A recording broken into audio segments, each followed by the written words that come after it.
There we go. Welcome to the first. We fumbled just like some of the teams did in week number one of high school football. It's the Saturday Morning Huddle. Thanks for joining us, everybody. Another year of bringing you coverage in Stark County and throughout the surrounding areas of high school football for everybody. Jon Bozeka, and we had some great games right out of the gate in week number one, didn't we? We did. It was an exciting week one. It was really, really great to be back at it this year and be back with everything going with you guys, too. Back at WHBC, which is exciting for me, and had a couple of great Thursday night games that we had. Obviously, Fairless and Sandy Valley kicked us off on the stream with a 50-13 win for Fairless last night. George and I were at the Glen Oak game between Glen Oak and Dover was the winner there.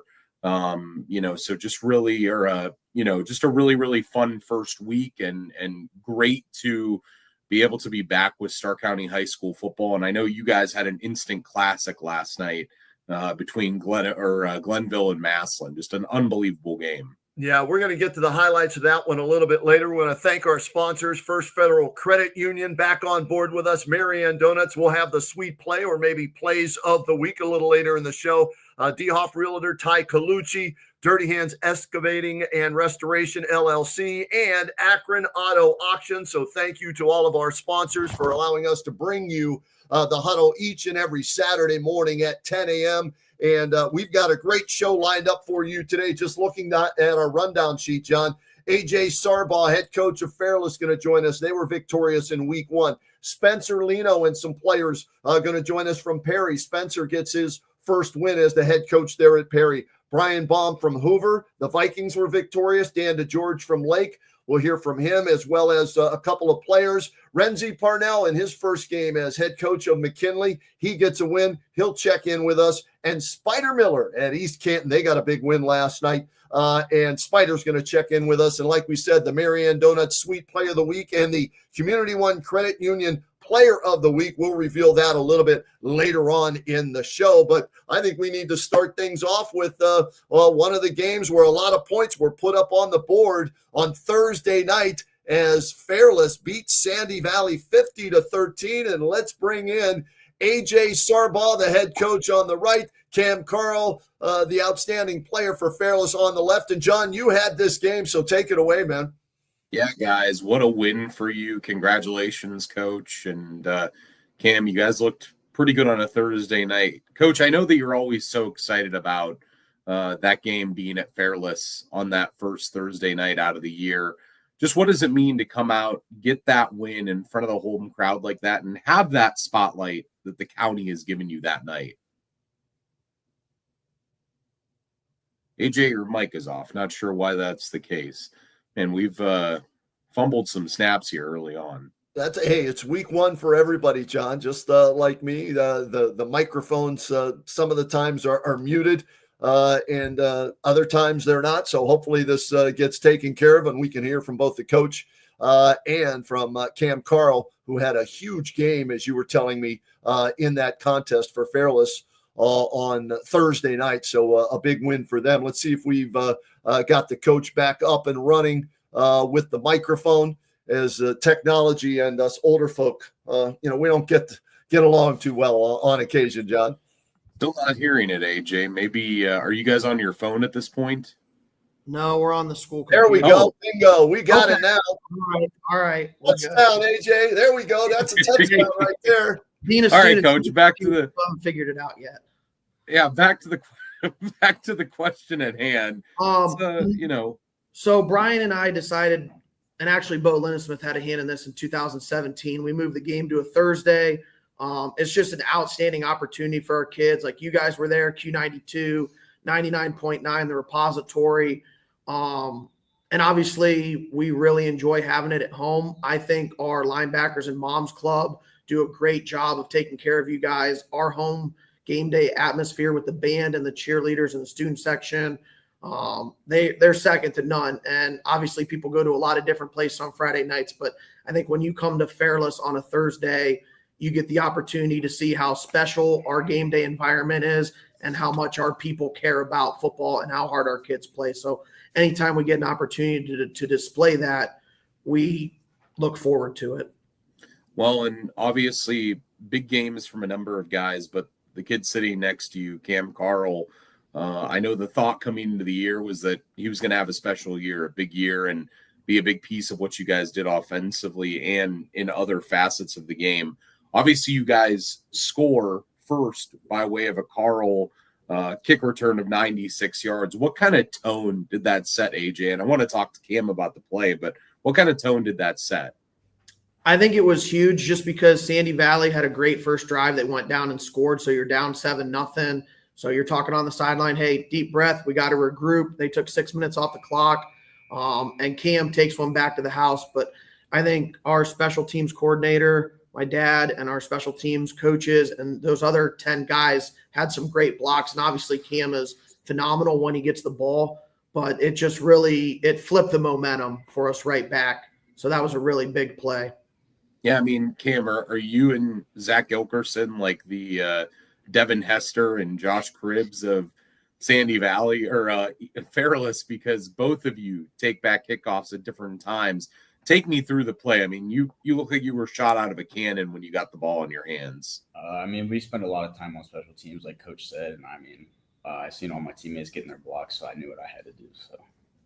Yeah, and then when you see your teammate Zach take one back in the second half, just the excitement for that, and I know that it was kind of a funky play. I mean, he jumped up and down, he juked, he spun, he did a bunch of things. Take me through that play. Oh, I seen the hole open up, and I was just thinking, go, just go, and that's what he did. So it was pretty sweet to watch.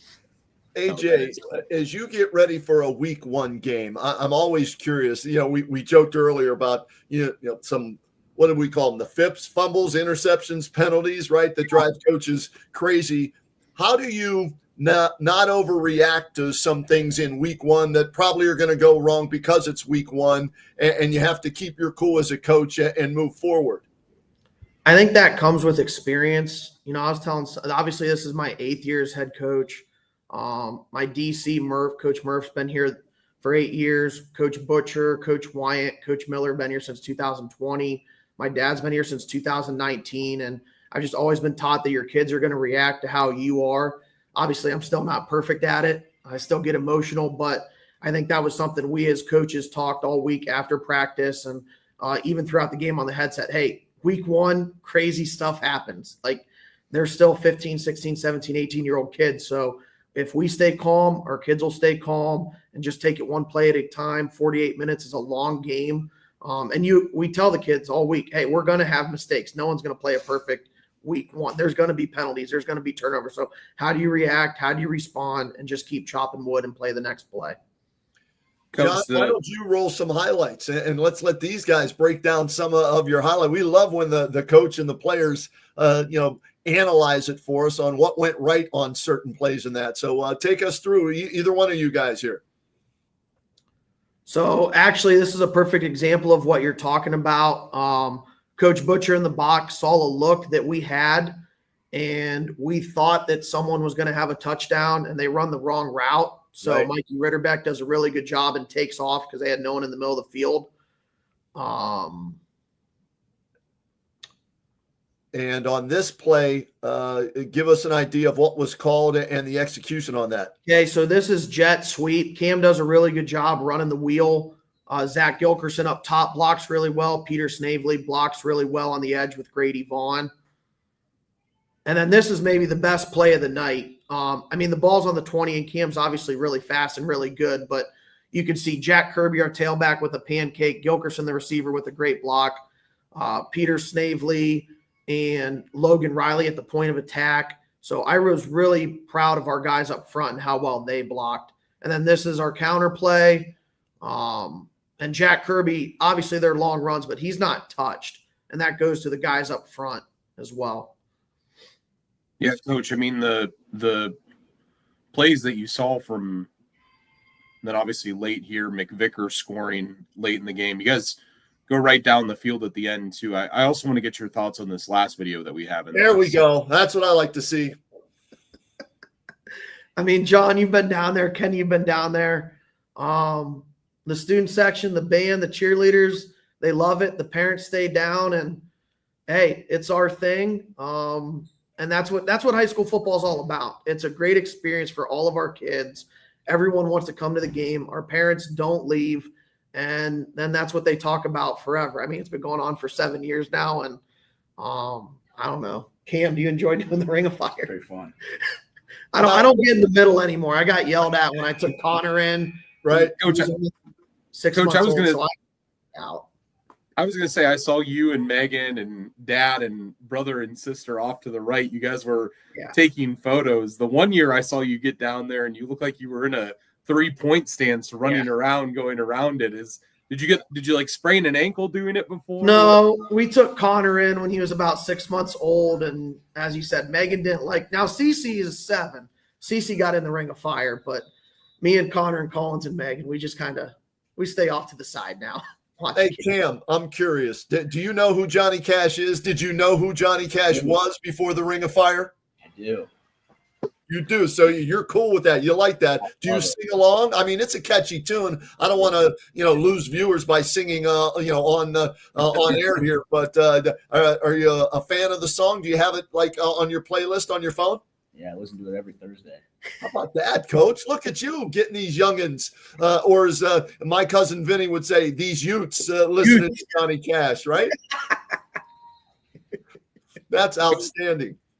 Coach, for you guys moving forward to this season, the play of Mikey Ritterbeck, I was talking to the baseball coach up in the press box before the game, and he was telling me that Mikey bats .500 as a shortstop. Just his gamesmanship, his ability to make plays, maybe not the tallest kid in the world. I think it's because he wears the number 6, but he reminds me of Baker Mayfield. Just that attitude. And Cam, I see you smiling about it too, but tell me guys about 6. Well, from my perspective, the first thing I'll tell you I love about high school is Mikey's a 3-sport athlete. So like you just mentioned, he plays baseball, he plays basketball, he plays football, and he never misses a day of anything. He's a great leader, 4.0 student, very coachable, very hardworking. And he doesn't care if we run the ball 40 times or throw the ball 40 times. I think he just wants to win. He's a great competitor. And I think these guys trust him out there on the field. He's grown a lot. It's really hard to be a quarterback as a sophomore and run the huddle. Cam, the way that he gets after it, I mean, I know he's an underclassman, you're a senior, but you guys seem to have supreme confidence in him. Why is that? I mean, he just works his butt off. Like, he's one of the hardest workers on the team, and he shows up to everything, like Coach said. Like, he doesn't miss a day. So I'm confident in him. He's confident in us. So, Cam, I'm curious. I'm looking at some stats. Over 200 all-purpose yards, a 96-yard touchdown return, a rushing touchdown. Did you know that you were going to be a big part of the game plan going into this season opener? I mean, I just do whatever I'm told. So just try to execute, and stats will take care of itself. So you got to love that attitude, huh, Coach? Yeah, and that's what's really exciting about this year's team. Obviously, Cam's really good, and I think everybody wants to touch the football. And Cam knows sometimes he's a decoy. Like on Thursday, they had 2 or 3 guys covering him, and other guys are open. And other times when we get him the ball, he's going to make plays. But Cam's very unselfish, and he only cares about winning. He's a captain for a reason. His peers selected him. And I think his senior leadership, along with our other guys, have really got us on the right path. Hey, guys, we want to thank you for getting up with us on the Saturday Morning Huddle. Congratulations on a huge 50-13 win over Sandy Valley. Cam, outstanding first game. Keep it going. And, guys, we look forward to catching up with you throughout the season here, either on our stream game, YouTube game, radio game, or right here on the Huddle. Thanks for having us on. We appreciate it. John, great to see you. Kenny, we got to get 2014 or 2022 Ohio State banner in the back. I mean, I know that's a great game taking down Miami, but come on, we got to update, don't we?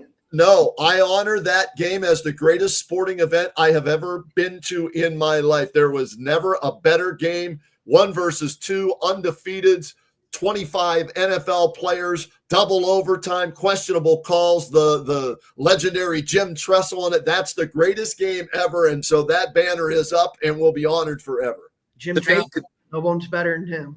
Yeah. To make the 3 of us feel old, I know AJ wears the sweater vest probably in part because of Jim 100%. Tressel.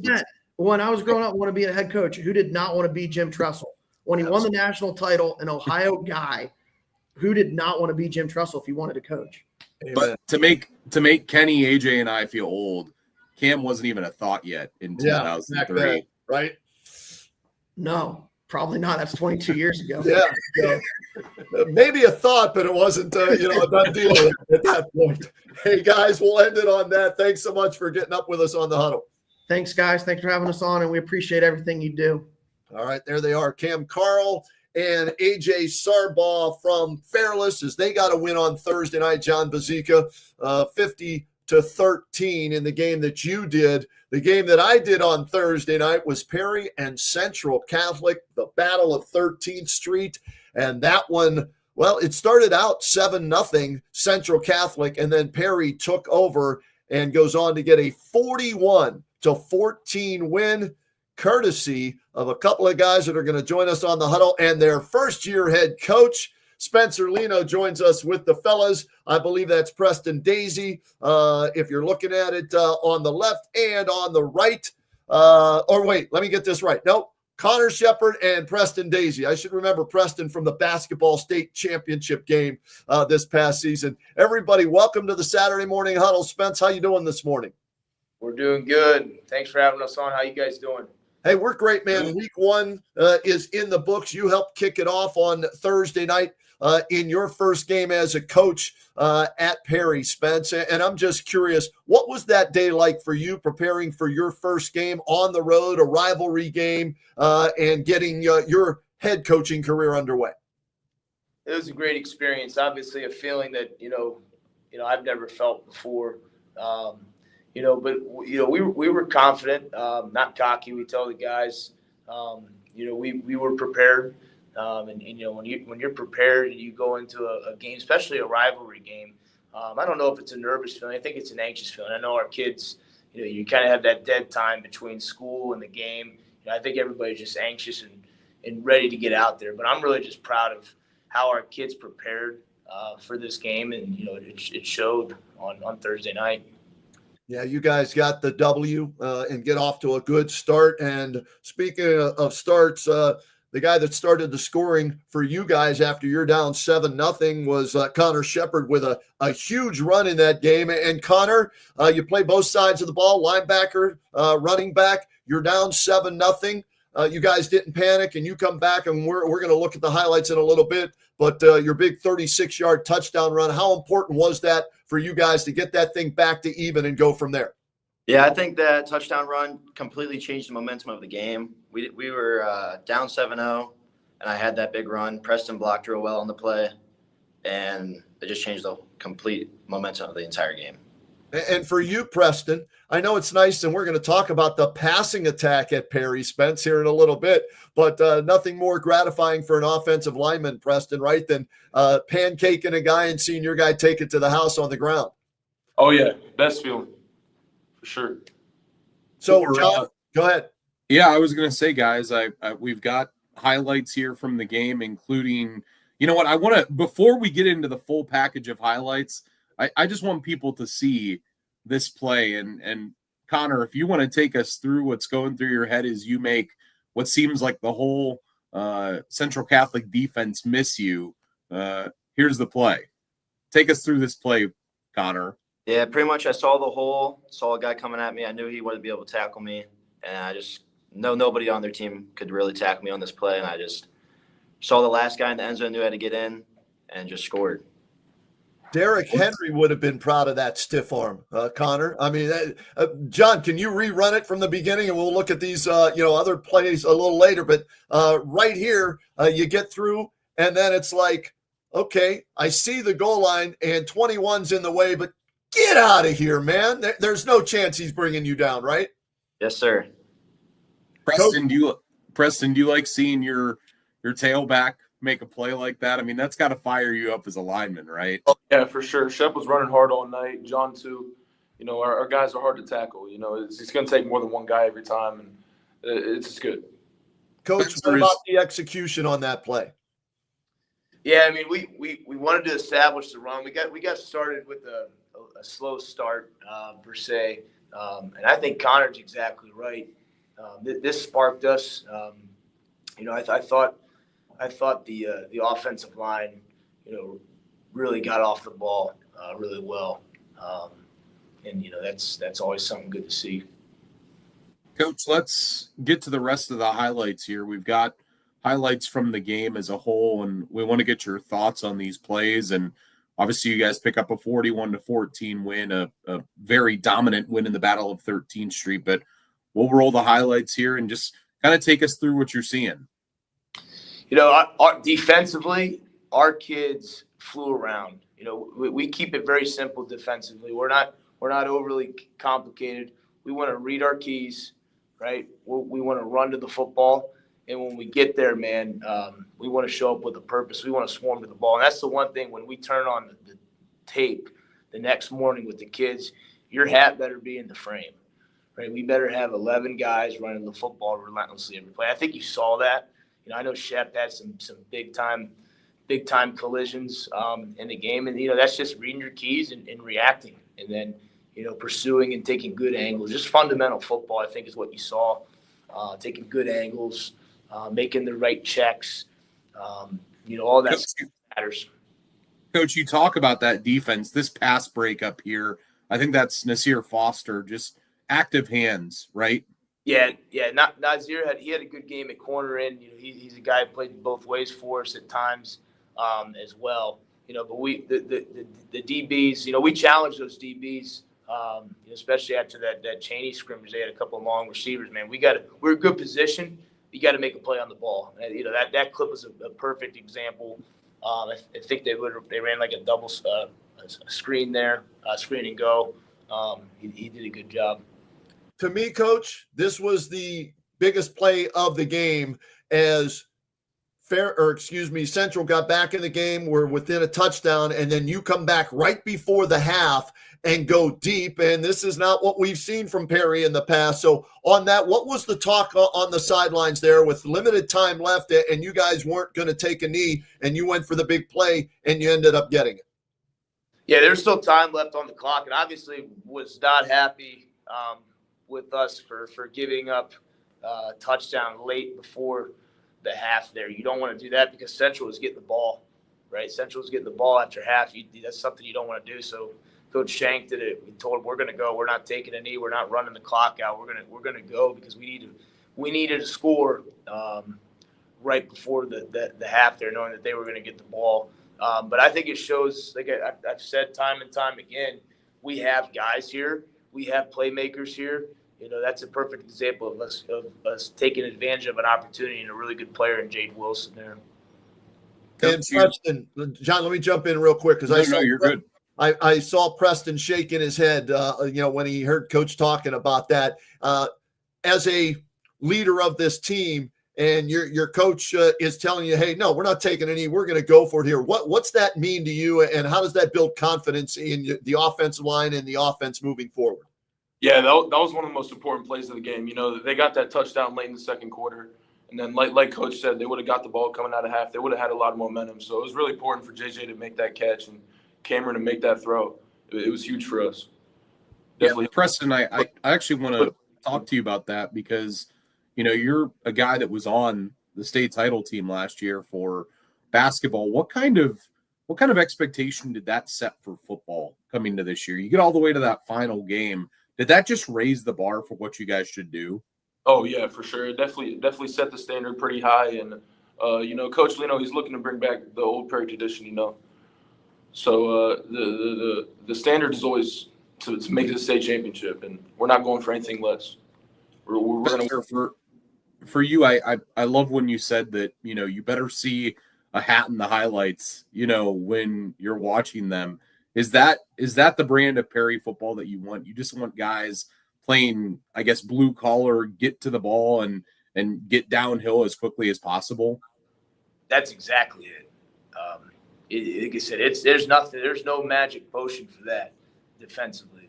We fly around and we're going to show up with a purpose. And that's got to be our mentality. If a guy misses, it's going to happen, right? We don't want that. But you got the rest of the herd, the rest of the swarm, coming in. But yeah, I do agree with what you said there. We have that blue collar mentality, and that's something we preach, weekly to our kids.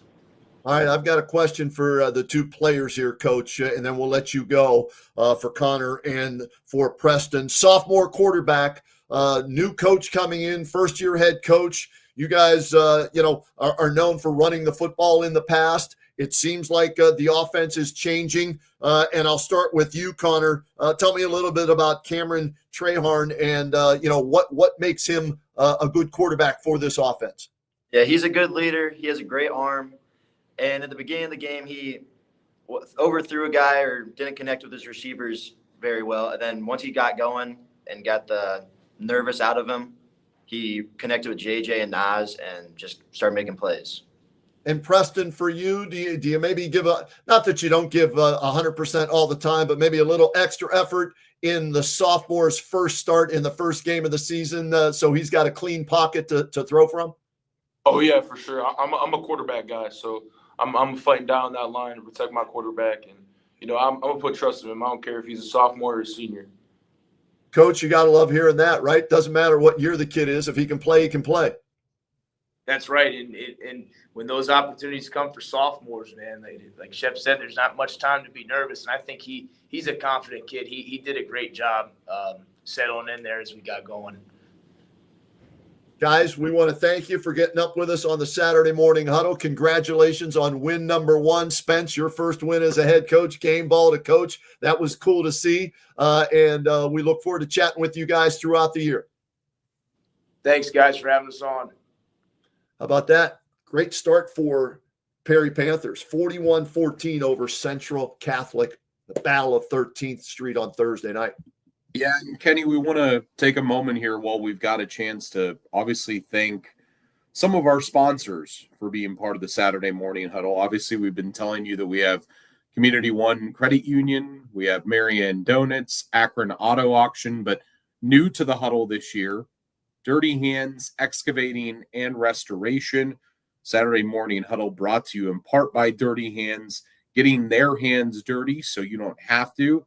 Get your hands dirty for a better future thanks to Dirty Hands Excavating. And actually, Brandon Carl, who's the owner there, his son Cam Carl featured on the huddle today. So he's a happy customer, happy dad right now, watching his son on the Saturday Morning Huddle. So cool there. And I know we have DeHoff Realtor Ty Colucci. We'll get to that. Right. But first, we got to extend our huddle reach over to North Canton and bring in a pair of Vikings that were victorious at home last night. Hoover defeating Buchtel in week 1, a final score of 30-0. Our Altman Health Systems YouTube TV game of the week. We've got Brian Baum and the quarterback in John Collins. Gentlemen, thanks for joining the Saturday Morning Huddle. Hey, thanks for having us on. Thank you for having me. All right, Absolutely. Coach, let's start with you. You pitch a shutout. And if memory serves me correct, last year, this game didn't end the way you guys wanted it to, right? So how much motivation was taken from that and the fact that you throw a shutout in week 1, you've got to be thrilled with that. Yeah, absolutely. We talked about we got to be crisp. We got to be ready. I thought we walked through it last year. And turnovers cost us last year. This year, we turned the ball over again, but our defense was able to hold them out. And, we recovered from those fumbles early, and we got rolling on offense as well. So it ended up being a fun night for the Vikings. John, for you, first game of the year, you get a good game under your belt, and you guys defeat Buchtel. The defense obviously comes to play like they did, but some of the passes that you hit, there was an early pass, and I want to show it here just as we're talking about this here, but I think it's our first highlight. This play right here, I think this is such a great pass and such a great play, but you seem to have such a connection with your wide receivers last night. Just take me through the night that you had. We had a big chip on our shoulder coming from last year, and I think all the guys knew that. And we really wanted to make a name for ourselves and show we're possible. And, our guys, we're all together. We're all friends, and we all have a good chemistry to know that we know what we have. And, John, I'm going to jump in, both Johns here, and ask the quarterback, even though you lost last year, playing time, getting that experience from last year, and now being the guy from the get-go this year, how much did that help from last year in this week 1 win? I think it helped a lot. I think it got my confidence and slowed the game down for me to help my passes and all that kind of stuff. Coach Baum, for the Vikings this year, what's gotta be different for you guys to compete for the Federal League title? I know you're not that far removed from a Federal League championship, and you guys have been close a couple of years now. You always seem to be in every game that you play, but what's got to change this year about this version of the Vikings?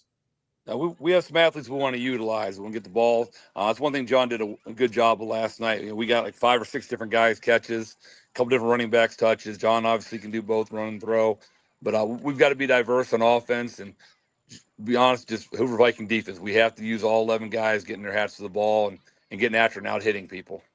Yeah, it's always interesting to me, Coach, that every time I talk to you, you always talk about linebackers going sideline to sideline. I feel like if you want to play for a Coach Baum team, you got to be a linebacker that's going to run sideline to sideline, and you got to be able to block up front. Are those the cornerstones of your program? Yeah, we talk about the basics all the time. We got to be able to block and tackle. We do that. We can execute a lot of fun things on offense as far as blocking and defense. It takes over from, if you're giving me hustle and you're moving around, I don't care how fast you are, as long as you're hustling, and it takes up for size too. We're not always the biggest team out there, so we got to make sure we're hustling and getting everyone to the ball. Coach, you want to Go ahead. No, I was going to say, Coach, you want to take a look at the highlights that we have from last night and kind of take us through some of these plays. And John, if you want to jump in here too, these are the highlights from our Altman Health Systems YouTube game. Go ahead, guys. Go ahead, that one, John. I can't see the plays.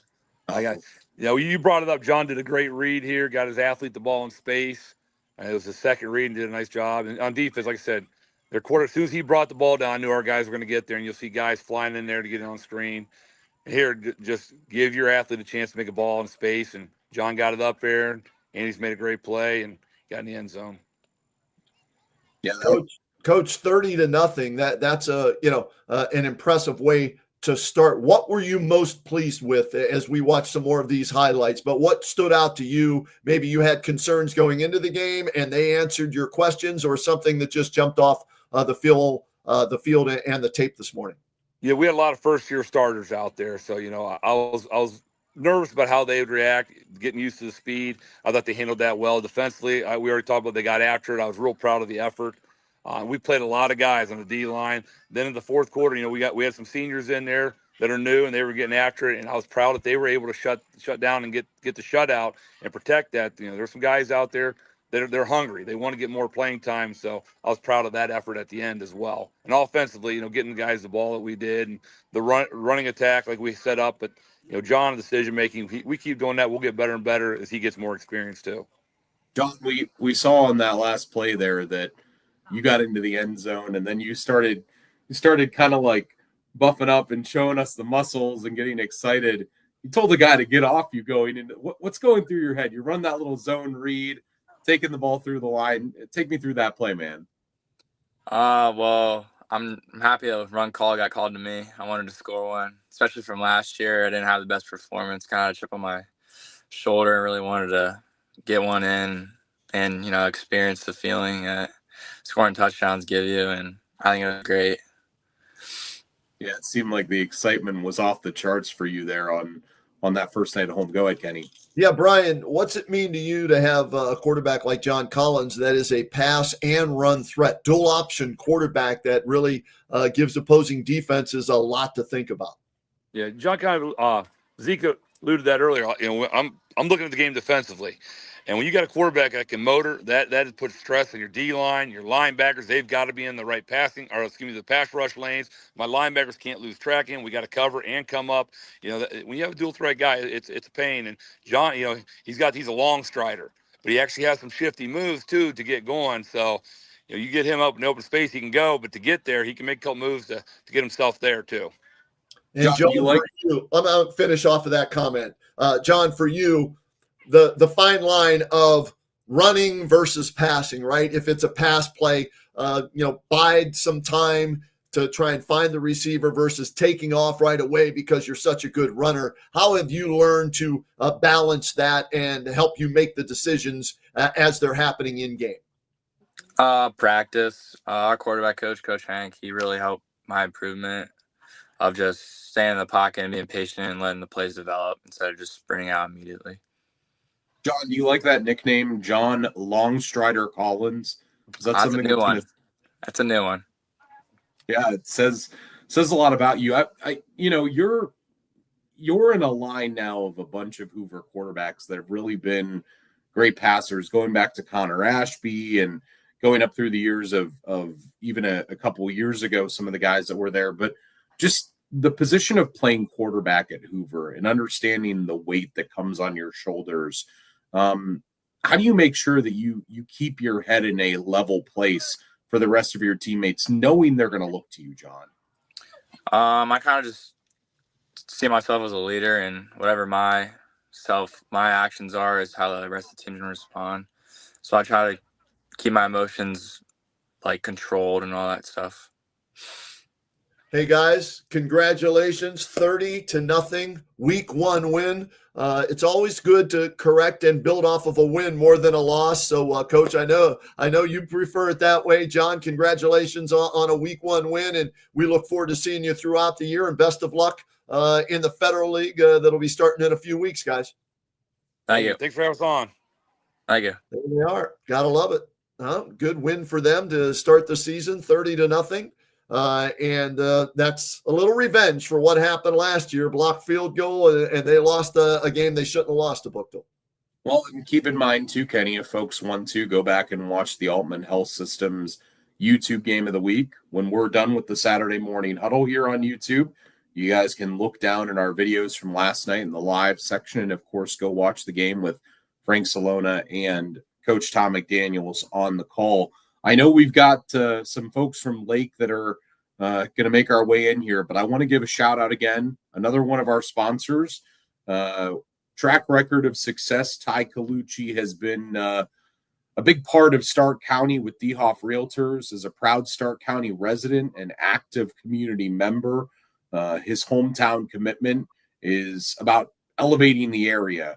And if you want to call and look at your potential home with your hometown agent, call 330-316-3570 to connect with Ty from DeHoff Realtors today. Hey, we can't do it without the sponsors. We can't be here without you guys. So we really, really appreciate you guys being a part of this. And both Ty Colucci from DeHoff Realtors and Brandon Carl from Dirty Hands, new guys to the block, joining Akron Auto Auction, Marianne Donuts, and of course, Community One Credit Union. And hey, we're going to get to our next guest because they had a victory last night. That's the Rockham Lake Blue Streaks. You can see it in the background there with head coach Dan DeGeorge and his players, Ty DeGeorge and Alex Squire. And guys, not an easy road to start the season, Coach DeGeorge. Go out to South Range, that's been a perennial power, and you guys get the job done in a big way out there with a 49-13 win. First off, thanks for joining the huddle. And that's got to be a statement win to start the year, isn't it, Coach? Yeah, absolutely. Thank you for having us, first and foremost. But yeah, we were definitely worried about that week 1 game. South Range, I believe, was 39-1 in their last 40 home games. They had only lost 5 games in the past 5 years. A great program, very well coached. The kids play very hard. The first quarter and into the second quarter was a battle. They were right with us. We ended up hitting a couple plays, stretching the game out in our favor a little bit, but was proud of our kids. A great way to start. But watching the film this morning, we still have a lot of work to do. Absolutely. Coach, I was trying to read up on you guys because we had the Massillon-Glenville game, so I don't get to see all the games, but I read as much as I can for the Saturday Morning Huddle. And I think you guys gave up a kickoff return on special teams, but then came right back and got one of your own. So take us through that and what was said on the sidelines after that happened. What did you say to the guys? And they obviously responded. Sure. Actually, the sequence started with us getting a defensive stop and making them punt the ball. We returned the punt for a touchdown, kicked off to them. They returned the kickoff return for a touchdown. Then in turn, they kicked off to us, and Chase Fuller took it back to the house. So in about a 1 minute span, the fans saw 3 touchdowns. Pretty exciting couple minutes. Not really what you want as a coach, but it ended up in our favor. We got 2 out of the 3. But we won the special teams game overall, except for that one letdown on the kickoff return. But definitely ended up being in our favor. We've got 2 of your guys here with you, both your son Ty and teammate Alex Quire. And Ty, for you, I know last year you got off to a really quick start. You guys went out to Pennsylvania last year and played a game, and you kind of burst onto the scene. But to go out again east and have another great performance like this and kind of set the tone early in the year, Ty, what does that do for the confidence of the team, and what does that do for you guys to build moving forward? You know, it's really big, just building confidence with the team. Just as a team, we need to join together and play it hard each snap. And got to give praise to the coaches, man. The game plan they come up with, both sides of the ball, it's just really affecting us and our confidence. Now, Ty, did you do that because you know that Dad will maybe buy you a cheeseburger later or something? He wants to eat dinner tonight, man, right? Come on. Alex, for you, I you know, it's interesting. Last year, you guys really leaned on Charlie Christopher so many times, a great senior leader. For this team moving forward into this year, how do you guys replace leadership like that, like a Ryan Lippy, some of the guys that you had that were those locker room guys that bonded the group together? How do you replace that, Alex? Yeah, those were great guys. Charlie, Ryan, they were great locker room guys, but this year, it's honestly a lot of guys stepping up, not just 1 or 2. Kind of the whole team is coming together and helping each other up and slowly building each other up so we can come up as a team and not just 1 or 2 guys leading. Coach, a lot of teams have 1 quarterback and that's it. And we look at the Browns, they've got 6 and they really don't have any. Okay. So with you guys, the trend has been in recent years, right, where you don't mind playing 2 quarterbacks. Why does it work so well for the Lake Blue Streaks and your offense having 2 guys like this? First of all, it's the kids you have, man. If they buy into what's best for the team, you got a chance. And both these guys put the team first. We've been lucky over the past, I think going back to 2022, we've consistently played 2 guys back there. Both of these guys are athletic enough to play quarterback, to play receiver, to play defensive back, to return kicks for us. So I really approach it just like any other position. The goal is to win. The more we can get these guys both on the field, the better situation it puts us in. And they've been completely fine with it. They just want to win football games. And at the end of the day, that's what we're trying to accomplish. And let's go to both of the guys, okay? And Ty, I'll start with you. I've got to believe most high school kids, they want to be the guy. They want to be the quarterback in high school. But it seems like, and maybe because you're a coach's son, quarterback is the most important position on the field, but winning the game is the most important thing overall. So why are you okay with splitting time at QB? Just whatever the team needs me to do, I'll do. Just seeing the scoreboard at the end of the day, the team winning, that's all that really matters for me. And Alex, for you, take me through how you prepare for a game where you're going to play at quarterback. You may not know when or how much. Yeah, I mean, it's great being able to go out there and kind of not knowing where I'll play. So kind of in the week preparation, I'll get some reps at receiver, some reps at quarterback, and kind of just mix in everything and stay ready, ready for everything that I'm able to do. Coach DeGeorge, I want to ask you, because last night, the Federal League is always tough, but sure, the opening week games that the Federal League had, McKinley against Warren, Jackson playing against a good Chardon team. You guys play South Range. Green has to go up against the reigning D4 state champion in Indian Valley. Glen Oak plays Dover. I know I'm forgetting someone here along the lines. Perry goes up against Central Catholic. I mean, just these games, they are all so tough in week 1. And the way that the Federal League shows out, we were talking about this during the Glen Oak Dover game that we did last night on the stream, but the road is never easy. And it seems like it's almost tougher this year than it's ever been before, just by the way that things have shown out in week 1 by some of these teams. How do you navigate your guys to be ready for these non-conference games, but then at the same time, get their head going in the right idea that, like, hey, this is going to maybe be the easy part of the year? Sure. Yeah, that's a great question. It's sort of a catch-22 because you know the Federal League is going to be week to week a battle, man, once you get to that. But you also want to make sure you prep your kids for that. So scheduling your non-league opponents is very important. You want to make sure you're playing competitive teams that are going to help prep you to get ready for that tough Federal League schedule. Our non-league schedule this year is pretty tough. Again, South Range was a great week one. We have a tough Boardman team this week who's a lot better. They have all their players back from last year. We play Rocky River week 3, and we play Northwest week 6. So we're playing some really good, well-coached teams right along with our Federal League opponents. So got to stay healthy. That becomes the issue when you're going against great teams every week. But you're in this to play good football and against good teams. So we're excited about those opportunities. Coach, how do you carry this momentum over into next week? Yeah, we just got done watching film, and we praised our kids a lot for the good things they did last night, because they did a bunch of really, really good things, but they also did a bunch of really not so good things. So we made sure we pointed out the mistakes, all fixable mistakes, things that we can correct and get better at from just getting a little bit better each day at practice. And I think our kids got the message. We enjoyed the win last night. It was a nice bus ride home from Youngstown. But we're hungry to get better and get back after it this week. Like I said, a very tough opponent this week coming at us in Boardman. Yeah, last year Boardman came to your guys' place and you guys were able to pick up a victory there. Ty, for you, kind of piggybacking on the Federal League idea, just being ready. How does that happen, and what has to happen in the locker room? I think it's probably one of the hardest divisions in the state of Ohio, and just being ready, the team coming together and playing our hardest no matter what, and just worrying about ourselves, most importantly, just not making mental mistakes, just getting better each day. Alex, do you enjoy the competition of that? I do. It's great every week going out there, knowing that every week is going to be a dogfight. We're going to have to use everything that it takes, and going out knowing that if we leave our heart on the field, it will be a nice win after.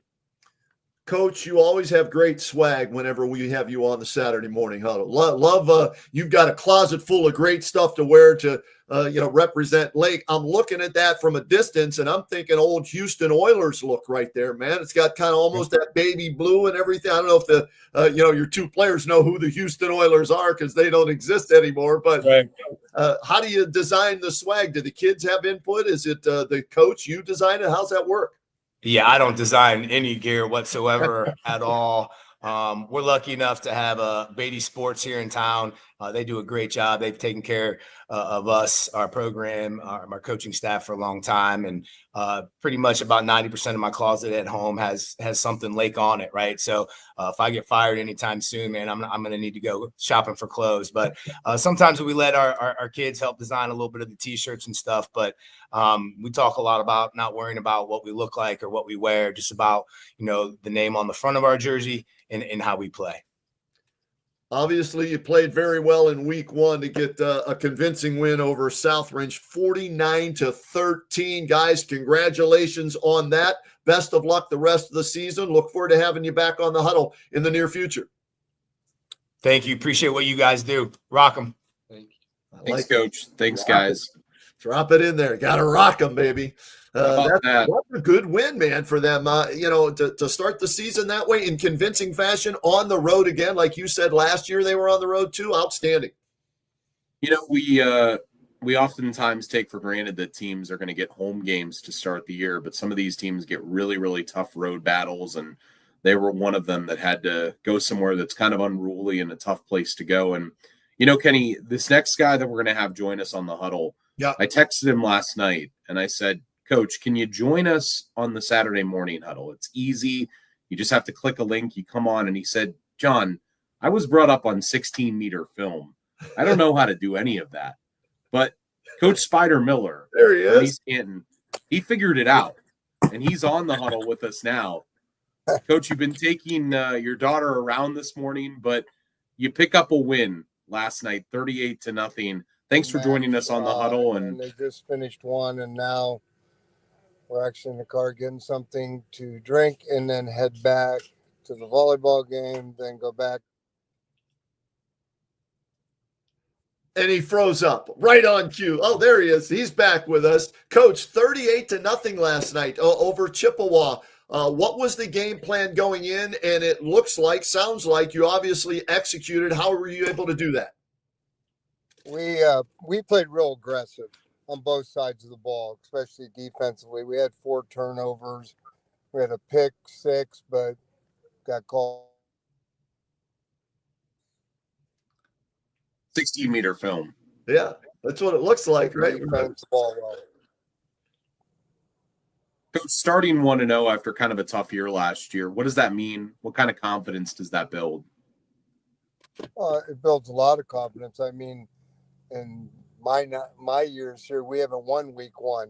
I don't think they've won week 1 for 12 years. So it's great. Our kids were excited to be able to win and get a win underneath our belt right off the bat and get ready for our next opponent, which is Wellsville. Coach, who stood out last night for you in the 38-0 win? You know what? There are quite a few kids, but Owen McCrowski played really well at quarterback for us. I don't know the stats. I think he had 158 yards passing. Aiden Stevens had 95 yards receiving, plus he had 2 picks. One was a pick 6. So, you know, those 2 guys stood out. And Dylan Anderson runs the ball hard all the time, but also Aiden Candle on defense. It was a team effort. They did a great job. Coach, how many guys do you have on the roster? 27. 27. I saw a picture yesterday to have 27 kids that can go out and get a win in week 1, 38-0. What does that say about those 27 kids that you have? Well, they practice and play hard. They play with heart. You know, you can only play 11 at one time. Now we have a lot of kids going both ways, but we try to sub a little bit as much. Well, we try to sub as much as we can, and have a little bit of a rotation so they can catch their breath and get back in. But you know, a lot of young kids are on special teams, a lot of freshmen and sophomores, so they're trying to fill the older kids' shoes and help us out a little bit. Really, okay, yeah. I'll follow up after you're done. No, I was just going to say, I mean, it's really incredible to have that small numbers. I was looking at your team picture yesterday. That's what brought me to the number of kids that you had. It might be the smallest team in the county in terms of the guys that were in the picture, but it's kind of become the mentality that it's next man up for your teams, isn't it?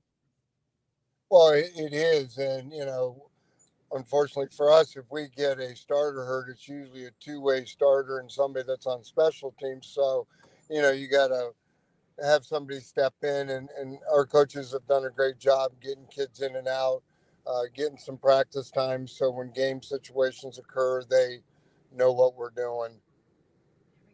Spider, as you prepared for this season, knowing you have a small roster like that, but at a smaller school, you kind of know the kids even more, right? Because everybody knows everybody there. What were the goals for this team that you shared with them? And obviously getting a week 1 win, check that one off the list, I guess. Well, you know, play with great heart, give great effort. You know, the old cliche is, you know, doesn't take any talent to give effort. So put it on the line every play. You know, you're playing 6 seconds, play defense, you know, aggressively, and on offense, sustain your drives and keep the ball moving. And we did that last night. Coach Owen McCrosky, I know you mentioned him, played quarterback, a multiple sport kid. I know you have a lot of those. Is that something that you like about this group? I think these kids they just do whatever you ask. You know what I mean? And Owen plays defense for us a little bit, but they just give you the effort and the attitude that you're asking for. You know, it's tough when you're practicing because some days, you know, if you have a couple of kids injured, we have to put receivers on the line or whatever. It's not like some of the bigger schools where they have 50, 60 kids. So, but our kids just do it. They know the routine and they do the best they can. Coach, are you ever putting on the pads during practice? No. Some of my coaches have stepped in and taken some spots, but I don't move as well as I used to. So I can stand there and be a body, but I'm not gonna take on a blocker. Not anymore. How do you build off of this for next week, Coach? We've had films already this morning. We ran, we lifted, we had films. And, we're really picky, about the little things, and you got to do all the little things to get better. And, if we can keep improving, they say from week 1 to week 2 is the greatest improvement for a football team. I don't know who made that up. Maybe it was Nick Saban. I don't know, but it wasn't me. I think you just got to go and come practice and give it everything you have and be prepared mentally for anything that Wellsville will do. Coach Spider Miller of the East Canton Hornets. Coach, congrats on the week 1 win, and thanks for joining us on the Saturday Morning Huddle, and enjoy the rest of the day with your daughter and whatever you get into this Saturday. Well, I appreciate this. This wasn't too hard on my phone, just so you know. I thought, I can fix a 16 millimeter film quicker than I can press the buttons on the computer. So, I would say next time we have you on the huddle, we're going to have you teach us how to develop 16 millimeter film if you would like. I have some at home. I'll bring one and show you how to splice it really quick. I did that when I was probably 8 years old. My dad was watching film fix that, so I fixed it with Scotch tape. So I can do that. We look forward to that, Coach. We'll take you up on that. Hey, congrats on the big win and continued success for you and your team. Hey, thank you. You guys have a great weekend. All right. You Thanks, too, Coach. There he is, Spider Miller, stopping by the huddle, figuring it out. And we appreciate him doing that. A great win for them, John. And as we've been doing throughout the morning here on the Saturday Morning Huddle, we give a shout out to our sponsors, and Akron Auto Auction, a new sponsor, not only to the Saturday Morning Huddle, but also on the Kenny and JT show. Akron Auto Auction is part of the Pro Football Hall of Fame residency program interviews that we do on WHBC. And we love having them on board with us as well here on the Saturday Morning Huddle. You can check them out at akronautauction.com. That's akronautauction.com is where you can get all the information that you need about what they do. Chad Bailey and his staff do a fabulous job there. And I love the fact that they're involved in the community in Stark County. I know they do a lot, in Jackson, but also coming on board WHBC with the Kenny and JT show, as well as here on the Saturday Morning Huddle. So akronautauction.com. Thanks for being a part of the Saturday Morning Huddle. So love our sponsors, because without them, we can't do this and bring you all these coaches and players recapping what happened on a Friday night in Stark County. Kenny, I know that we've obviously got Renzi Parnell that's hopefully going to join us here, the new head coach at McKinley. But while we've got a moment, we had the Glenville Massillon game last night as our Freshmark Sugardale game of the week on the radio. And I know that Massillon came up on the short end of a 33-27 score in overtime. I want to hear from Ted Ginn. I know that we had the opportunity. You had the opportunity to talk to him after the game, and we pieced together the interview that Kenny did last night on WHBC, and here's his talk with the great Ted Ginn Sr. Man, overtime 33-27 here at Paul Brown Tiger Stadium. Yeah, that's what higher football is about. Two great teams battle it out. It's everybody won. It's not a win or a loss here. It just showed the great coaching, great programs, Excited on Friday night, start the season. Yeah, heavyweight fight, right? Forget the divisions, right? Two of the top programs in the entire state, and you knew it was going to be a heavyweight fight. How were your guys able to land the last blow, I guess? Yeah, well, we just always talk about finishing, We've worked hard all year. We planted some seeds for all this, and tonight the harvest came, so, we just continue to fight and praise God for it, because that's who get the glory, man. All right, this could have gone the other way had they made a field goal late. You guys were able to block it. What did you see that allowed you to block that field goal and another one in the overtime? We noticed that on film that we could block. We probably could have blocked the punt too. So just scouting. You know what I'm saying? And God made it happen. Coach, congratulations on the win. Best of luck the rest of this season. We'll see you down the road. Yeah, thank you, Dad. Ted Ginn Sr., exciting win for Glenville, 33-27 in overtime. We'll look at the highlights a little bit later, John, but it was a weird game. Glenville dominated early. Massillon hung around. It was 19-7 at the half. Glenville. Massillon takes a 20-19 lead in the fourth quarter. We go to overtime, tied at 27 all because Glenville blocked a field goal with like about 15 seconds left. And then they blocked one in OT, and then they get a touchdown pass to win it. It was a walk-off win, and we'll show you the highlights coming up in a little bit. But a big win for Glenville, a great game. It was an instant classic, and even though Massillon loses, you go up against a tough opponent like that. They did some really good things and not so good things, right? And they'll learn from that. But it was just fun to be a part of that game. Well, in Massillon, they're always going to have a tough schedule of Ohio teams going Glenville this year, Glen Oak. They have Lakewood St. Ed's later this year, Warren, and then, of course, they end the year with the traditional game against Canton McKinley. I know we've got Renzi Parnell in the studio right now. However, we can't see him on the camera that he has there, so I'm not sure if that's something that we could make happen, but Renzi is there.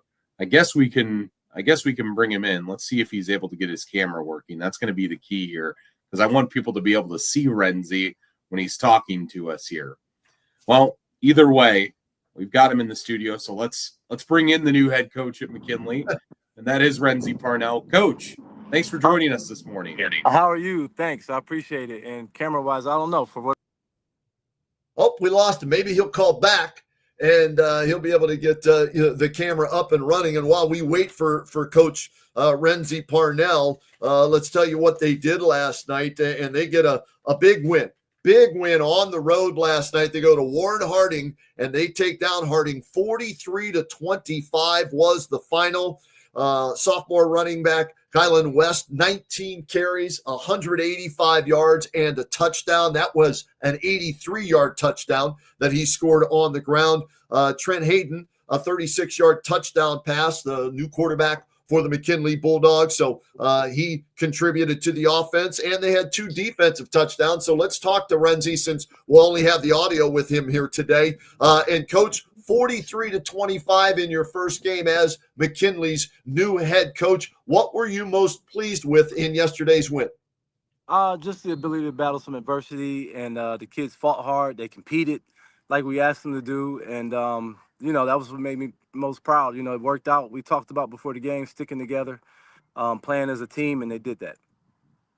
Coach, when it comes to last night's discipline, last night's penalties, did you feel things were taken care of there? I know a lot of people have had that as a target for you guys, but did you feel that was good last night? Yeah, it was okay. I mean, obviously, we're working to get better. We're not where we want to be. I will say that, but, that's what week 1 is about sometimes, is getting through those things and then looking forward to get better week 2. Coach, 2 defensive touchdowns. You get a pick 6 and I think a scoop and score. How crucial is it not to only stop people on defense, but create turnovers? And then when you can create a turnover and score right off of it, that's huge. So how big was that in yesterday's game?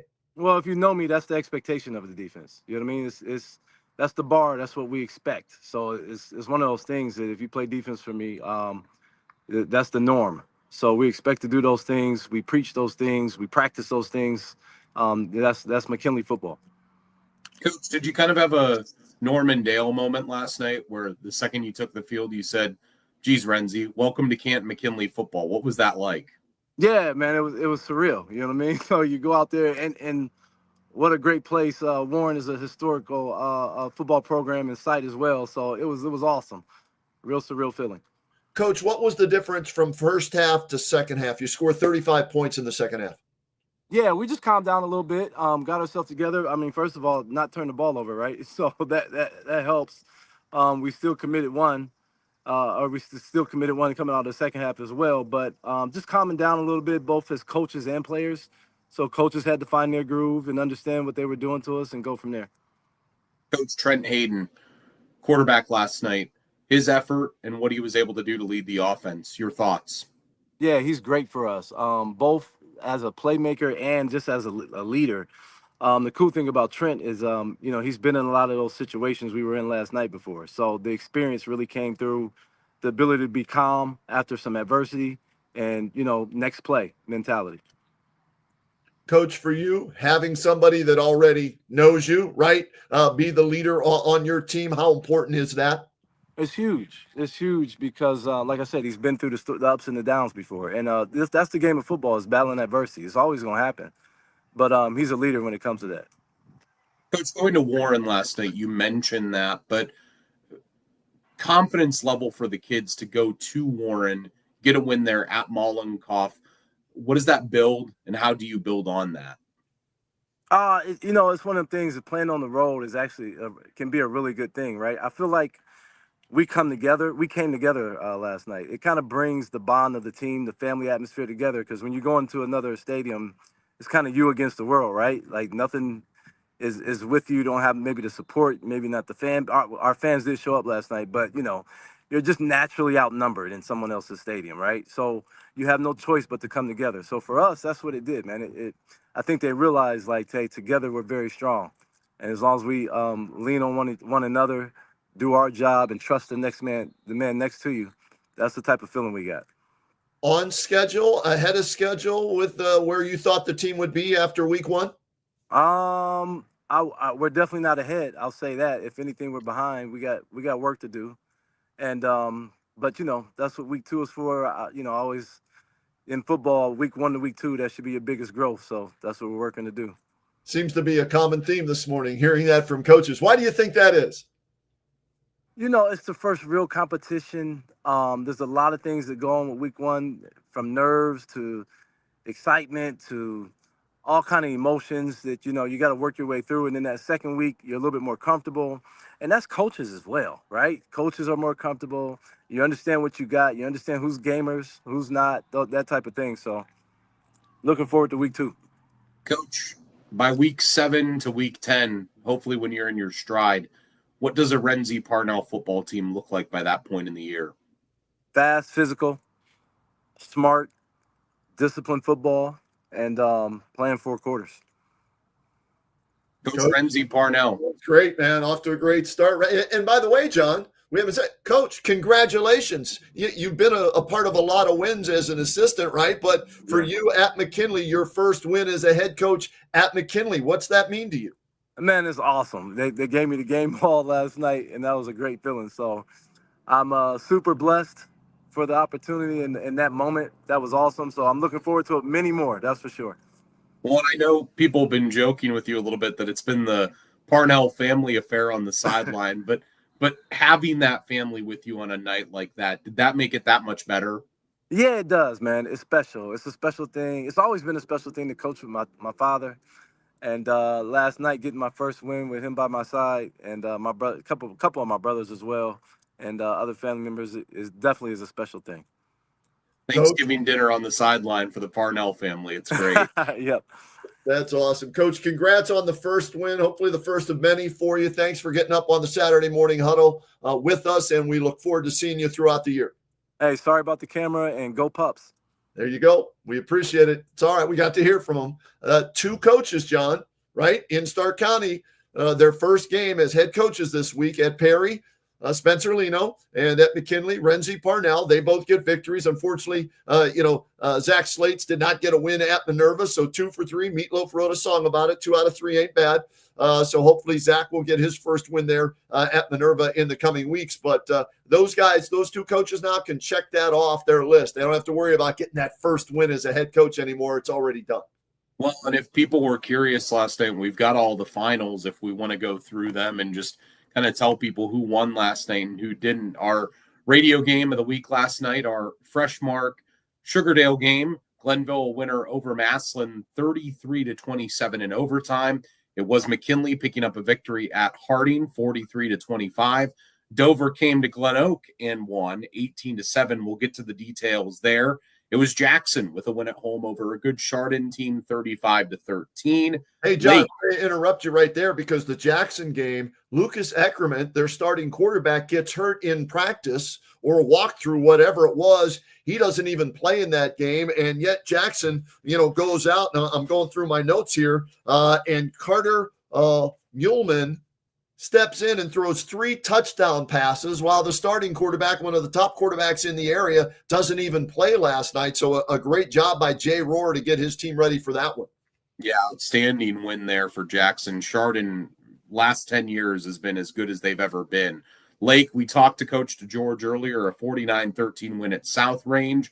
Our Altman Health Systems TV game, YouTube game, Hoover a winner over Bookdale 30-0. It was Indian Valley defeating Green 28-21. Hey, I want to talk about this for a second, by the way. Louisville, last night at home.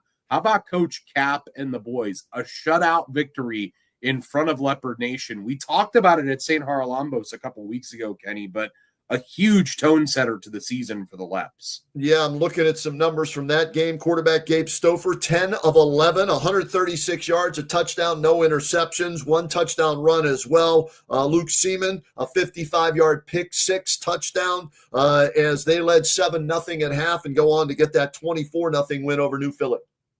Alliance was a winner last night. They made the trip up to Padua, 25-3, the final there. Marlington defeated Warrensville Heights. Congrats to Coach Cardinal and the guys, 19-8. United takes down Minerva at Hanoverton, 35-0. Coach Slates kicks off the year as his first game as the head coach of Minerva. Hopefully things turn around there. Canton South, Matt Dennison, Brody Beagle, that team looking good last night, 42-16 over Mogador Field. Oddest score of the night here, Kenny. Smithville 3, Tuslaw 0. It was a baseball score. And that was in the first quarter. Field goal was kicked in the first quarter, and they went scoreless the rest of the way. I had somebody tell me that at the Massillon game last night that has a kid that goes to Tuslaw, was getting updates, and the only update he got was 3-0 in the first quarter, and then that was it. Crazy. East Canton defeats Chippewa, another Stark County versus Wayne County there, 38-0.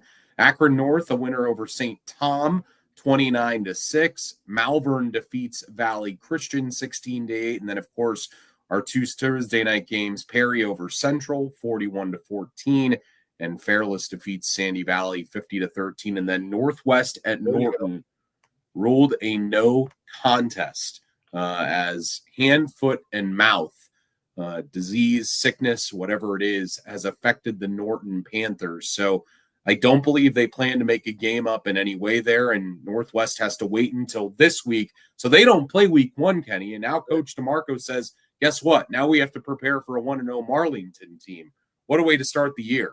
And I reached out to Coach DeMarco, and he found out from his players who found out on social media that the game wasn't going to be played. So he was a little surprised by that. Talked with Jason Hathaway, the AD there at Northwest. Too short of a time to schedule a game. Most teams are playing in week 1, right? So at the last minute, tough to find a makeup game, if you will. So yeah, it's a no contest. So their week 1 actually happens in week 2 at Northwest. So we'll see how the Indians handle that as they kick off the season in week 2. Coach Kenny, you are Coach Kenny at this point. Kenny, I wanted to get to some of the games that we had last night, you and I. Our Friends and Family Credit Union stream game between Dover and Glen Oak. Dover comes out on top. I want to just give you a couple notes about the game. It was 18-7 at the end of the first quarter. The final score was 18-7. All the points were scored early on. Glen Oak scored first. It was a touchdown pass to Cadron Saunders from Evan Chrissy, but then Dover able to score on a pick six and 2 offensive touchdowns of different ways.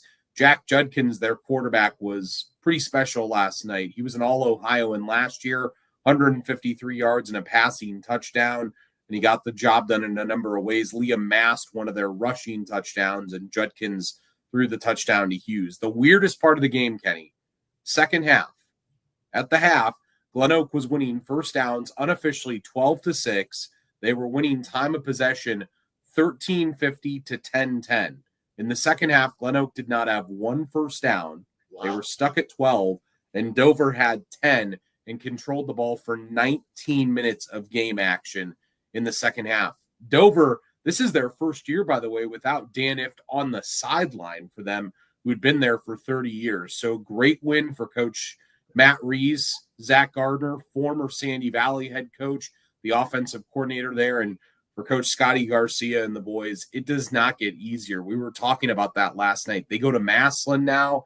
Then they follow it up with a game against East Tech at the Pro Football Hall of Fame at Tom Benson Hall of Fame Stadium, and then McKinley and Lake. So you want to talk about Federal League being just a awful thing to play in sometimes. It is so tough when your non-leagues are Dover, Massillon, and East Tech, and then you get into the Federal League like that. So hopefully Coach Garcia and the boys able to turn it around, but tough night in a game that they had their opportunities in. Yeah, let's go to my game that we had last night on the radio. It was the game of the week in maybe the entire state of Ohio. And, John, you want to roll the highlights, go ahead and do so. It's Glenville at Massillon, and Arvell Nelson, the quarterback, with this slant pass to Landon Hearn. That was one of the touchdown passes for Arvell Nelson, as Glenville able to score on a short field. And then they go up top here, Arvell Nelson to Paulie Sadler, 55 yards and the score. Another big play there for the Glenville Tarblooders. But watch this great catch here from Giorgio Jackson Jr. on this pass from Manuel Patterson to get Massillon on the board, goes up into double coverage, gets 1 foot down, retains possession. That's a touchdown for the Massillon Tigers. While Glenville was able to do it in the air, they were also able to do it on the ground, John. This is Chris Newell with a touchdown run that caps off a 16-play, 70-yard drive in the first quarter for the Glenville Tarblooders. But this thing went to overtime, and this was the walk-off game winner. The slant there from Arvell Nelson to Joseph Saffold, 11 yards out, and Glenville goes into Massillon and gets an overtime walk-off win. The final was 33-27. It lived up to the hype. Two heavyweights, forget Division IV against Division II. These were just two very good football teams that went head-to-head, and it was a weird game from the standpoint of Glenville dominated early, 19-7 at the half. The stats were heavily in their favor. Even with the penalties, they were still up 19-7. But Ted Ginn told me walking off the field at halftime, we should be leading by more points. And that almost came back to get them. They had over 150 yards in penalties. And that allowed Massillon to stay in the game, even though Massillon turned it over twice and had 2 field goals blocked. And Massillon had a chance to win it at the end of regulation. Blocked field goal, forced the OT, and then Glenville able to get the win 33-27.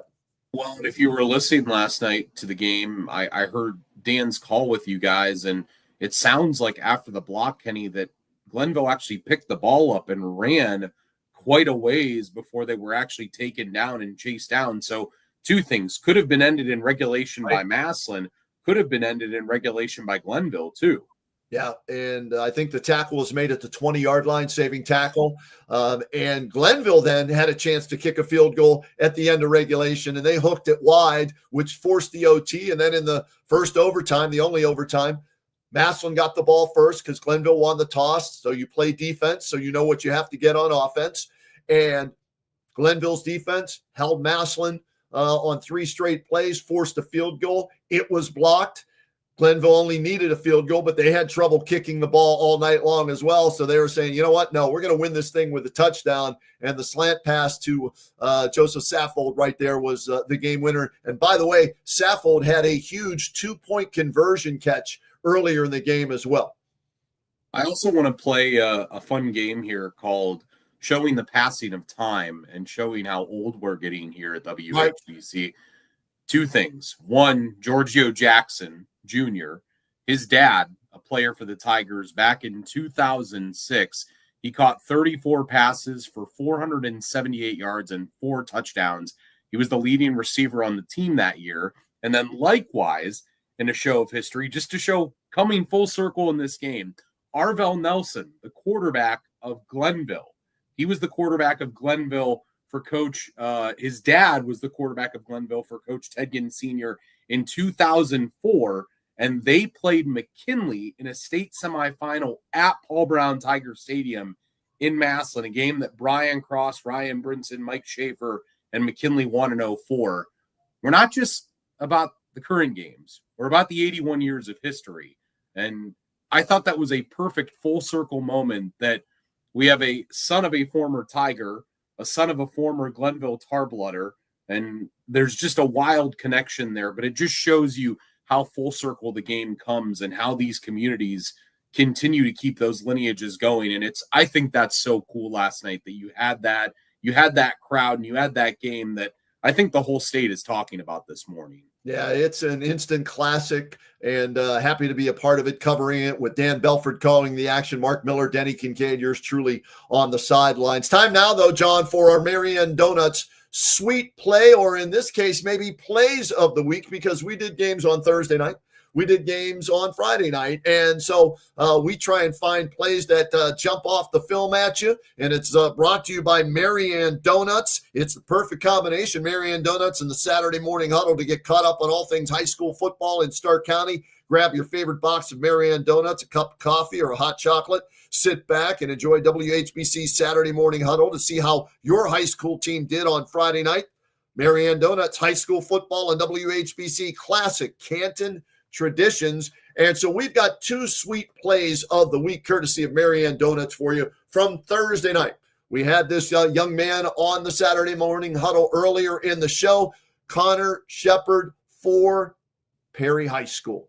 And this was to tie the game at 7. And as we heard the kids talking about it, one of the biggest plays of the game to get the momentum back, running over people, get out of the way, and into the end zone for Connor Shepard. So that was our Thursday night Marianne Donuts sweet play of the week. And a great job by Connor Shepard there. As you see, the hole at the point of attack. He runs over one, slips by two others. Then he gets some momentum going downhill and throws another would-be tackler out of the way and into the end zone. That was a great run by Connor Shepard, and that helped Perry get a 41-14 win in the Battle of 13th Street, John. And you got to love the line up front, but the effort here by Shepard. Yeah, and Kenny, I love when running backs or players in general wear the number 0. It just says something about them. I always think of the great Jim Otto that played back in the day wearing the number 00, but Connor Shepard making a great play, as you said, breaking multiple tackles on his way. And then, of course, the great stiff arm at the end, a key to that run and part of a great night for him that we're going to talk about here a little bit more in just a bit, because something else coming his way this week too. Our second sweet play, by the way, Kenny, the game winner last night. We know it resulted in a Massillon loss, but hey, it's the play that everyone is talking about this morning in the state of Ohio, and for good reason. Massillon, Glenville, two of the best teams in the state. What did Ted Giddens say? They planted seeds and the harvest came for them. And last night, this sweet play at the end. Kenny, take us through this play. Yeah, I'm sitting in the end zone getting ready to film this, and I was talking to a couple of the camera guys, reporters were trying to figure out what's going to happen. And they had been setting up a pass play, I thought, throughout this drive, and I figured it was going to come at that point in time. We thought it might be the fade lob to one of the bigger wide receivers, but instead a quick slant, boom, there it is, right between the numbers, and a great catch there by Joseph Saffold. Arvell Nelson put it right on the money. You got time to throw the football. And here's the thing, John, we haven't mentioned this as we enjoy this Marianne Donuts sweet play of the week, part 2. Arvell Nelson cramped up numerous times in this game and actually left the game at certain points. So the fact that he was able to come back into overtime as the game is extended and then connect on the game-winning touchdown pass in our Marianne Donuts sweet play of the week is a tribute to him, his guts, the blood, sweat, and tears of not wanting to let his teammates down. He stepped up big with a perfect pass and a great catch, and they get a walk-off win 33-27 at Massillon. Well, it's really impressive, too. I mean, Glenville had won back-to-back state titles just a couple of years ago. They were part of that run that ended Poochie Snyder's run at Canton South the one year, and they picked up the state title there. And last year they get knocked out by the eventual state runner-up in Sandusky Perkins. But that's a Division IV team, Division II Massillon. And it sets an interesting table now for the Tigers, too. And I want to give note simply because we did have a debate about it. We're going to get to our Community One Credit Union Player of the Week here for WHBC, but we had a debate about this because of some of the great efforts. Cam Carl, outstanding effort for Fairless, over 200 all-purpose yards and a pair of touchdowns, one by a kickoff return, one by a rushing touchdown, kind of a push pass.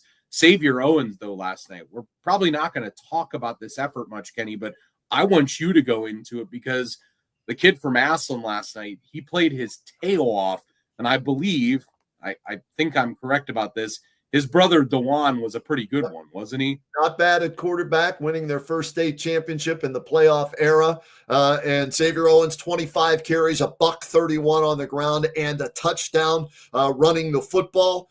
He completed 2 of 2 passes, for 6 yards as well, playing out of that Wildcat offense, if you will. So definitely a name to remember throughout the season. And he helped them get back into the game in the second half when they were down 19-7. They actually came back to take a 2019 lead, Massillon did, before losing in overtime. So I have a feeling we'll be mentioning his name on the Saturday Morning Huddle throughout the year. No question. But ultimately, we had choices. We had 5 different Old Carolina Barbecue players of the game this past week, whether it was through the YouTube game, the radio games, or the stream games. And we chose, you guessed it, Connor Shepard, the young man from Perry. His Thursday night performance of 6 carries for 69 yards, 2 touchdowns, 8 tackles, 4 tackles for loss. TFLs, those stand in the stat category, and he is our Community One. Learn more, live better, grow together. Community One Credit Union, Inc. Player of the game. And hey, just one last time for good measure, let's show him this play because this is part of the reason. This is the reason, Kenny, I think, why the kid won it. This play where he looked like Jerome Bettis, Marshawn Lynch, Larry Zonka, and all of them rolled into one. Connor Shepard, congrats, though, our Community One Credit Union Player of the Week. Well deserving, to say the least. Yeah, he did it on both sides of the ball, John. He stood out to me. He was the best player I saw this weekend. Close second might have been Jaden Williams, who had 17 tackles for Massillon in that loss. But, watching him play, his team fell behind 7-0 there in that game, and he scored that touchdown and the next touchdown. So he had a 36-yard touchdown run that you saw, a 3-yard touchdown run.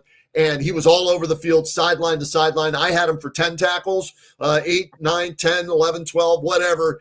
He popped off the film. And the one thing I do want to say about this game, John, for people that might have been at the game, watching Perry and Central Catholic quarterback Brock Berkwin had a nice game himself. He threw for 98 yards and a touchdown, ran for 50 yards and a touchdown, was knocked out of that game in the third quarter. Scary moment in that game where they had to take him off the field on a stretcher.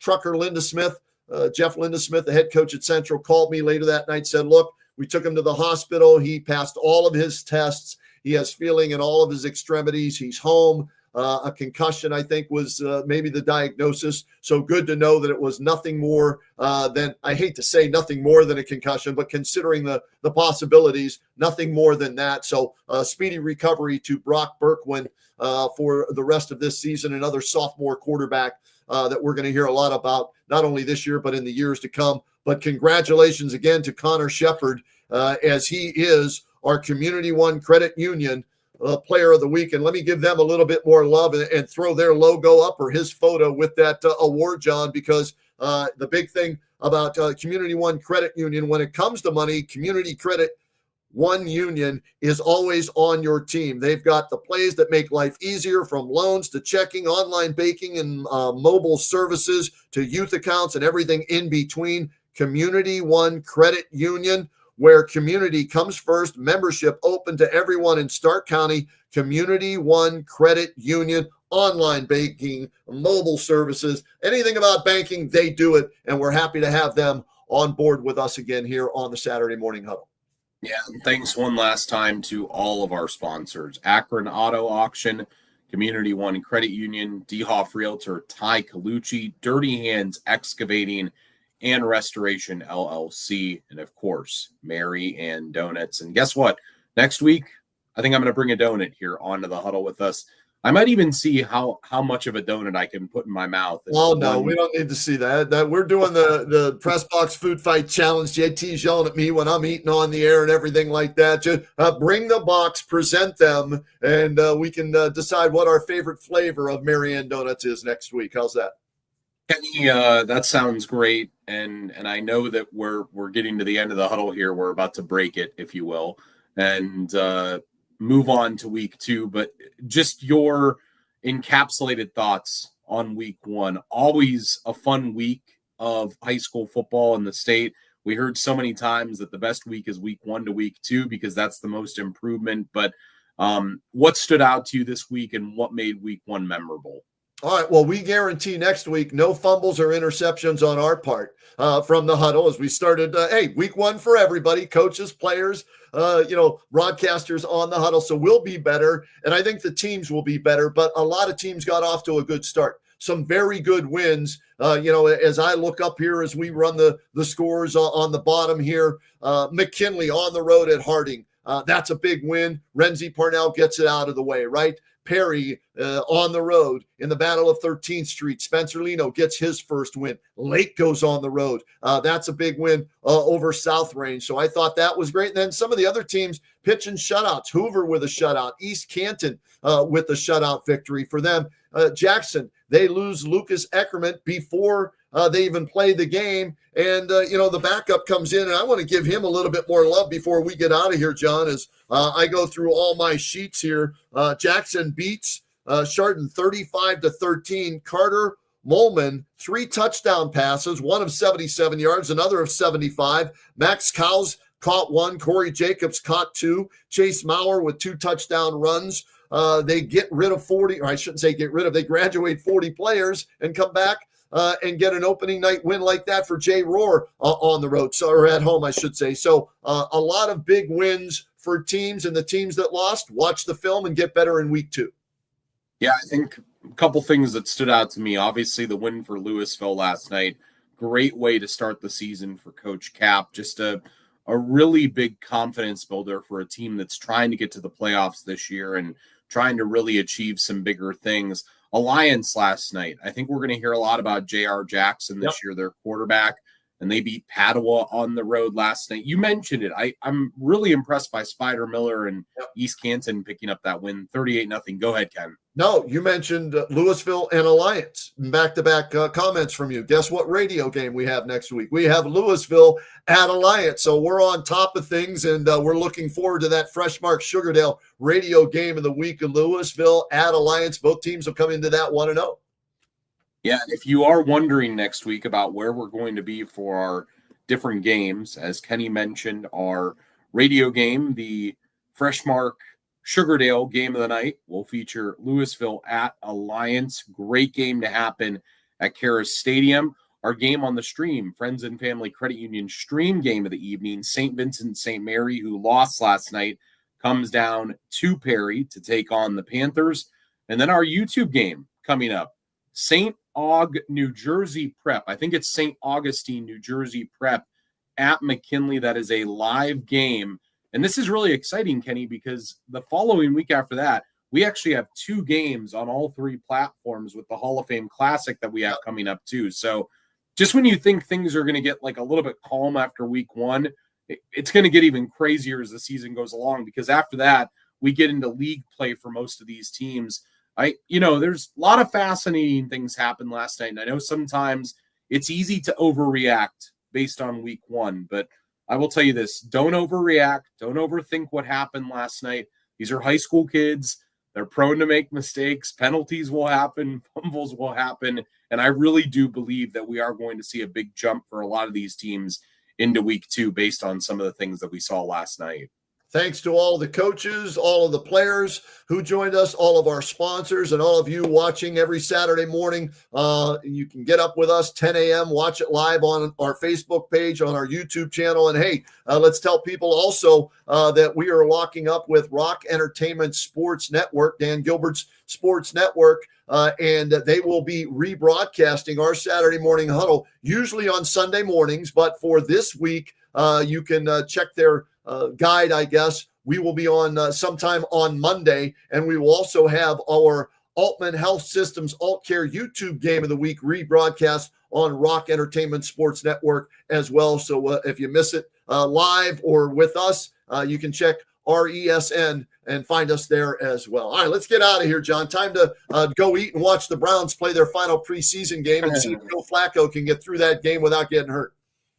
That sounds exciting. And reminder, 2 weeks from now, you'll be able to catch the Browns on WHPC, or Starr County home for the Browns. Can never promote that too much. But hey, thank you, Kenny, for welcoming me into the huddle. It's my first time breaking the huddle with you. I know that I had big shoes to fill with Billy Beebe, but I think that my effort was solid this week. I'm gonna watch the film though. I'm gonna go back and watch. I gotta watch the film. Mistakes. I gotta tell you. We're going to watch the film. We're going to go back and take a look, and we're going to be better for week 2. And yes, week 1 of the huddle in the books. Thanks, Kenny. All right, everybody. Thanks for watching. We'll talk to you next week, Saturday morning, 10 a.m. right here on the Huddle.